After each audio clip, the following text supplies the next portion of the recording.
د سروې معلومات راغونډولو په جریان کې باید تاسو روزمره د خپلو معلوماتو راغونډ شوو معلوماتو بیکاپ یا یو کاپي واخلئ. د دې لپاره که چیرته ستاسو موبایل ورکېږي او یا موبایل هم خرابېږي نو تاسو به د هغې کاپي خپل په کمپیوټر یا فلش ډسک کې ولرئ.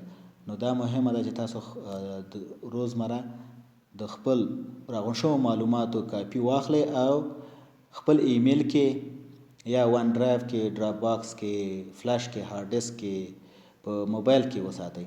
که چیرته ستاسو موبایل خرابېږي یا ستاسو څخه موبایل ورکېږي نو په هغه صورت کې به تاسو یو کاپي ولرئ او په سیف سیټ کې به وي. نو د دې کار د سرته رسولو لپاره لومړی راځو مای فایلز ته. په مای فایلز کې ډیوایس سټوریج ته راځو، ورته چې مثال مور، په مور کې کریټ فولډر د بی کې په نامه یو فولډر جوړوم. کریټ دا مې جوړه کړه د بی کې په نامه. اوس دا او ډي کې فولډر مکمله کاپي کوم. مثال د نور داخل کې نه ګورم چې سب فولډر یې کاپي کوم.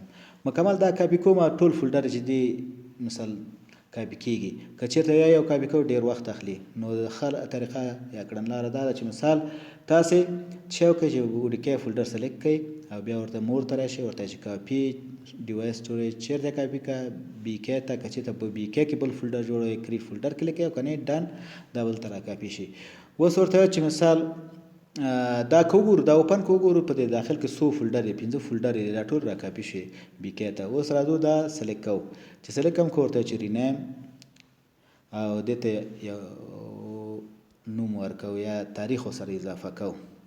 ورته وایم چې انډرسکور 01 بیا انډرسکور 01 انډرسکور ورته وایم چې 2019. اوس وایم رینیم که همداسې بیا به دغه اخلو بیرته ډیوایس منیجر ته راځو، ورته بله ورځ مثال نن ورځ هم بکا واسه دا بله ورځ بیا هم دغه عین شی سلیکټ کړئ، ورته چې کاپي او ډیوایس سټوریج بیا راځم چې بیکاپ او ډن مثلا کاپي هم راشي.